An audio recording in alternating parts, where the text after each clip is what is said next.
everybody, this is Lynn from Creative Concept Crafts with this week's release, and it's the shop diorama. There's going to be quite a few of these different themes which you'll be able to select from or again get as a bundle. This particular one I've done is the Gardener's Emporium. So cute.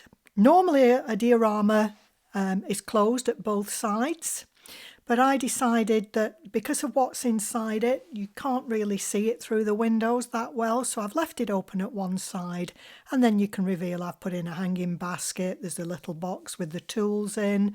There's all the garden implements, the wheelbarrow, the gloves, the boot, the wellies, the watering can, and the plant pots with a few plants, plus your trowel, fork, and secateurs. So I think it's rather fun.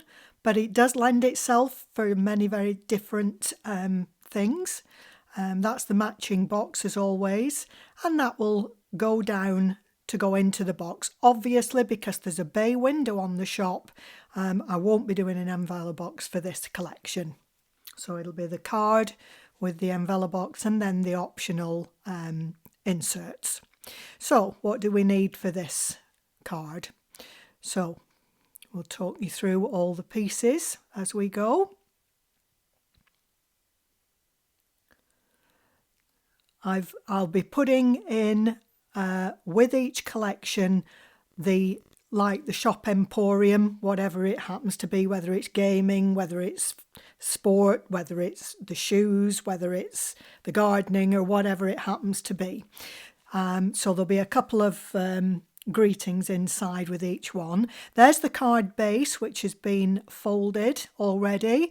The inside one is a mountain fold and the outer one is a valley fold. I've gone round the edges again on the scoreboard, which gives me the great lineup for any matting and layering. That's the mat that will go inside of it. And if you're wanting to do one with a greeting on the back, then if you cut two of the inner mat, that piece goes on top. And a diorama normally squashes down, usually has a shelf inside and squashes down like that to go inside of a box or an envelope box. But like I said, because there's a bay window going on to this one, if you wanted to do it flat, leave off the bay and just use all the rest of the pieces, because I think the window will fit without the bay. That's the shelf insert. There's the window. And again, I've gone round. Now I've done one's the same colour. The one on the previous card I did it a different colour. The base was in brown and the window I did in cream. So these are the bay window pieces, which both have a tab to attach, which one sits one way up, the other sits the opposite direction. So you've got the tab going to the upper part and then turn it up. If I inverted that 180 degrees, then that fits in from the bottom. Okay, so you need the tabs facing upwards. I've actually folded that the wrong way. They both fold the same way, so that you've got the tab to go on the inside of the card, and you've got the tabs to attach to the window, both facing up towards the opening. And then that's the little skirt piece to go across the shop window. It's a little decorative scallop. And there's actually an alternative to the scallop, and that's this pretty little icicle one which I put on the other card. So whether you wanted to do a Christmas theme or if you wanted a more general one, then I've put the little scallop one in as an option. Okay, so we're almost there. Like I said, that's the mat for the inside, cut two, and you've got one for the back. That shelf then fits on roughly centrally inside of there. And then I've used a decorative one there. So if you're theming, if you've got suitable backing paper, then go ahead and use it. I could have probably looked for one online. I use a a line called, a website called Chantalia, and I get the black paper and the brown paper, which are similar to sort of stonework. I've actually got them from that site. So there's just the outer and the two mats. So that's all the matting that there is. Then I've got the greeting. Like I said, depending on which collection you go for, you will have something a little bit different along the top. So on one I've done happy birthday vertically. On this one I'm doing it vertically, on the other one it was on horizontally, so it depends which you prefer. So we're ready to make a start to put it together. I'm going to start off by laying the mat into the back of the card, and if you imagine, it's just like the wallpaper inside of, or the paintwork inside of a shop against the wall. So like if you wanted to do a themed one, if you wanted, like I did with the gardening one, it's just images of gardening implements, with shoes, with gaming, sport. You could look for something online, I'm sure. So like I said, if you want to put a greeting on the back, then if you cut two of that matte piece there, then you've got one for the back. You can either type something or stamp something on to put on the back.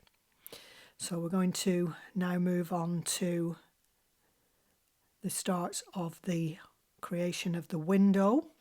So the first thing we've got to do is to fit the bay to the panels, to the bay window panels. So what I'm going to do first is just put a little pencil dot in the centre of the bay window, of the window, top and bottom. So that's 7 inches wide, so it would be a 3.5 inch mark, top and bottom.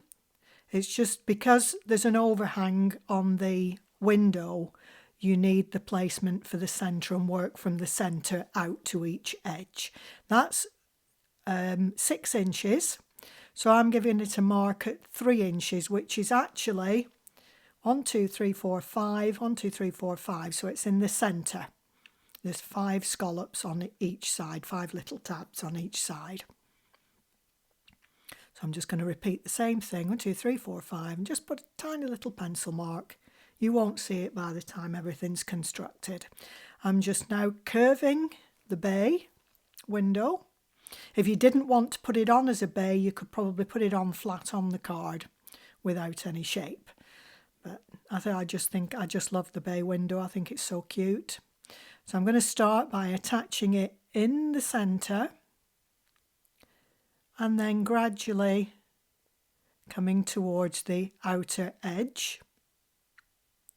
So I'm just pushing the tabs between my finger and thumb as I go. This is the fiddliest part of the whole card. Anything with a curve, you just need to take a little bit of time, a little bit of patience to get everything lined up.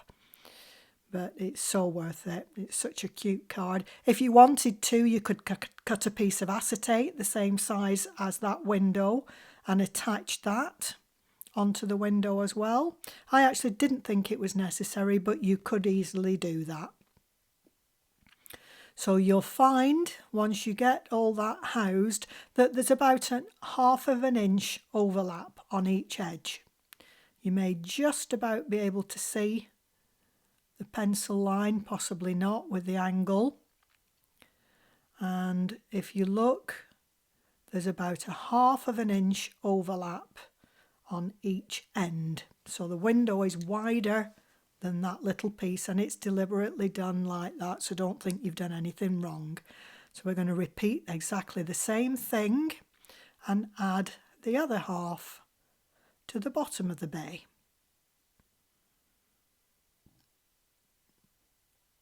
Starting at the centre and working your way out. Just giving it time to bite, for the glue to bite. Work from the centre to one end and then from the centre to the other end. And like I said, there is an overhang. Don't think you've done anything wrong, you haven't. Okay, can you see that? And I think you can see the overhang at the other side. You see it there? There's about 1/2 inch on each side. Now I'm just going to pop that to one side to allow that glue to dry off a little bit. Meanwhile, I'm going to mat and layer the front part of the card. So again, because I've got the beveled edge on the mat and on the base card, it's really easy to line up so you don't go wrong with any of the placement. I've printed this out onto photo card, so it's shiny.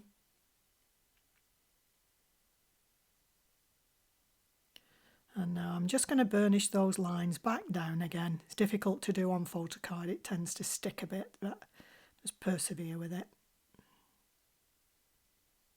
You can actually rub it with a bounce tumble dryer sheet and it will slide across. I actually forgot I could have done that. So I'm just getting in, get as much bounce out of that card as you possibly can at this stage. And that's completed and ready for the next stage.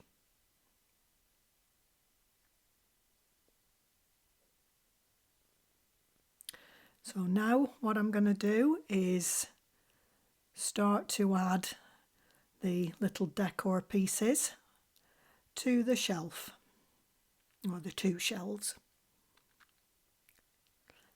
And in the shoe collection there's actually 9 different items. There's 2 boots, a long one and a short one, which I've just coloured at the bottom. There's 2 training shoes. One of them has an actual piece that's cut and stuck onto the bottom of that one. And then we have 5 heels. Again, I've done a little bit of colouring or dotting, and then we have the 2 killers, 2 killer heels. So I've cut them in all sorts, and there's a bit of glitter in there. There's some linen type cardstock in there, which is my favoured one. But when you place in, don't go outside of the cut shelf area, otherwise you'll have problems when you come to mounting your top.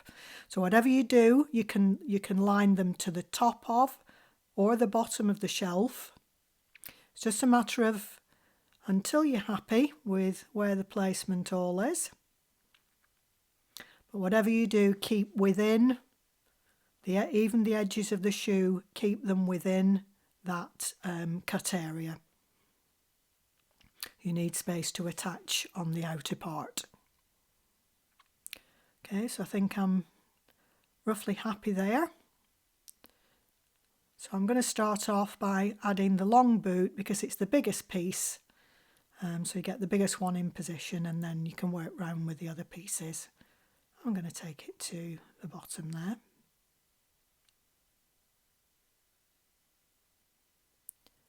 And all these pieces have actually had a little bit of shaping in them, so they're not flat. So I'm just hot gluing all the pieces now. Just give them a bit of extra shape. Some are at the top of the shelf, some are at the bottom. And the last one. Like I said, keep within that placement area.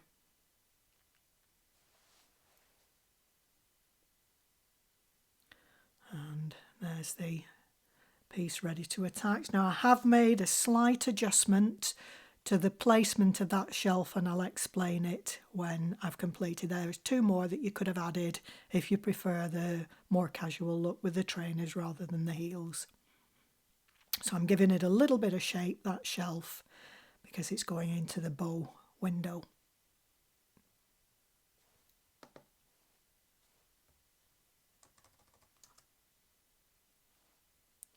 So we're now ready to add the bow to the frame at the front. It's easier if you pop it in from the reverse side.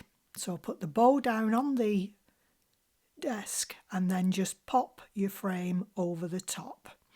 And the first thing we're going to do, the 2 tabs top and bottom, we're going to add glue and get those really well housed down and nice and flat.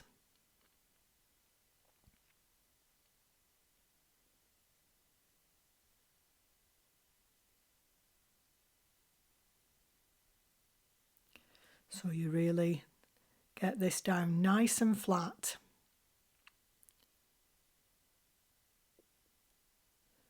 Press it well down and make sure that you get it down right at the corners.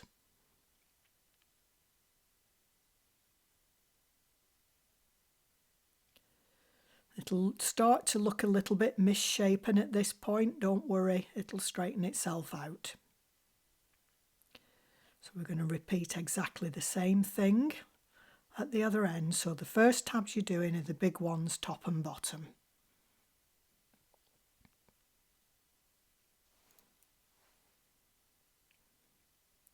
So again, pushing it down, make sure you get that window pushed in right at the corners.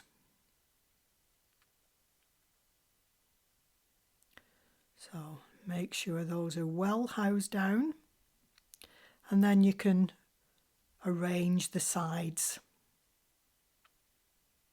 Just making sure those corners are really nice and flat.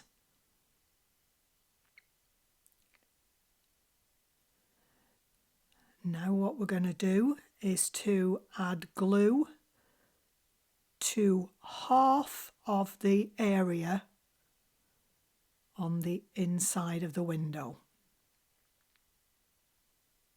So if you just fold it back a little bit and you'll be able to add the glue to about half of that window width.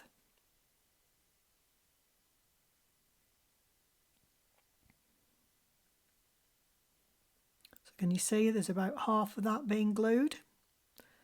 And again, it's a matter of just housing that down. It's a bit difficult because it's a bow window, but I've found if you do it turn it over and do it from the right side, and then you can make sure that everything's lining up down that edge. And again, make sure you get right into the very, very top and bottom corners.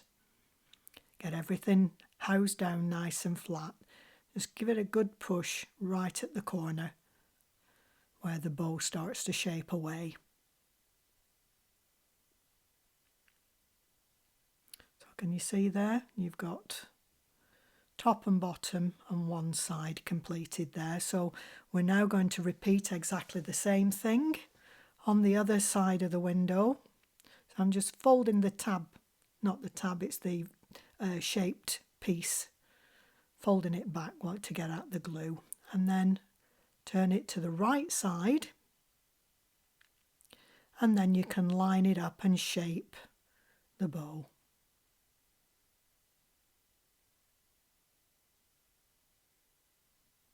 Again, critical on the corners that everything's nice and flat.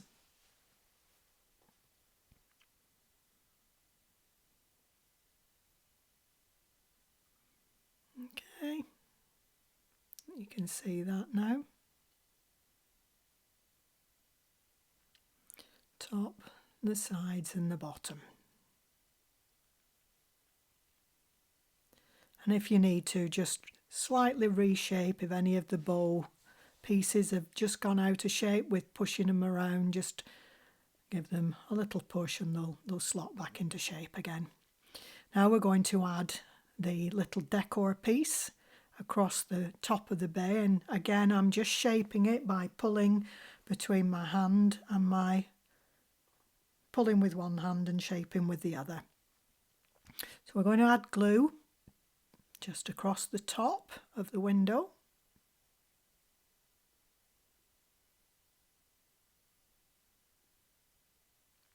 And then just place that into position. Just goes to the edge of the bay. It doesn't go right to the edge of the window, if you know what I mean. So it's just a matter of lining up to the folded edge at the top and just burnishing down into position. Like I said, there is an option to that little scallop.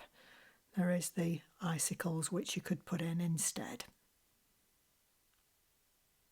And I had to add a bit of gling, sorry. Can't do shoes for a girl without any bling. So there was the icicle, which is the option instead of the little scallop. So we're now ready to add the shelf onto the centre of the back of the card. You're going to flatten that down. Now this matches exactly, and I've actually just amended it. It'll now be a little bit longer than that. So you will have a little bit of a bow when you like that when you come to add it. It'll not be very much, but it will be a little bit of a bow. So you'll find that rather than where mine is sitting flat there, you'll have a little bit of curve in the centre once you've added your glue. That's fine because there's a bow for it to sit into. I put too much of a bow on the first one I did, and I changed it, and then this one there wasn't quite enough. So I've just amended it just a little bit. So there will be a little bit of a bow at that point. It won't be as flat as mine is. But it's just a matter of lining up those outer edges. You're going to do exactly the same thing, except it won't be completely flat. There will be a little bit of a bow so that it goes into the shop window a little bit better. But that will stand at that point, because of the fold. So we're now going to add glue to just one side edge. It's the left side edge. Normally a diorama card would be closed at both ends, but I decided I wanted to hinge it instead. I just thought that I wanted to see what's inside the shop and not just look through the window. I want to go in. What about you? So it's just a matter of burnishing down. It's a bit tricky because of the bow and because of the photographic paper on the other side. But just bear with. It's just a matter of burnishing that down. So that's the card per se, complete. Isn't it cute? We've just now to add the greeting of whatever you want to put onto this. Like I said, there'll be the name of the shop across the top, whether it's Shoe Emporium, Sports Emporium, Game Zone, the Gardener's Emporium, or whatever else. I haven't completely finished this collection yet, but I've got far enough with this part, so look forward to seeing quite a few more different ones.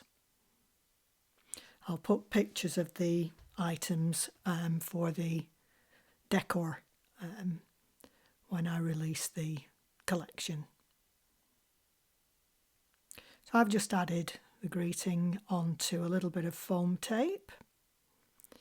This one, like I said, I've put the vertical happy birthday on, and I am going to be releasing the whole collection that I did on this text, which was the Sentiments 2. I'm going to be releasing the vertical text to match the horizontal. So if you're wanting to be able to use them either way, then the availability will be there. So you look out for that one as well. So little sneaky peeks of what's to come next year. Or should I say, it'll be this year once this is released. I'm actually just videoing this pre-Christmas. So there's our cute little Shoe Emporium. And there's our Gardener's Emporium. Look out for the others in the collection. Until the next time, happy crafting, thank you and bye for now.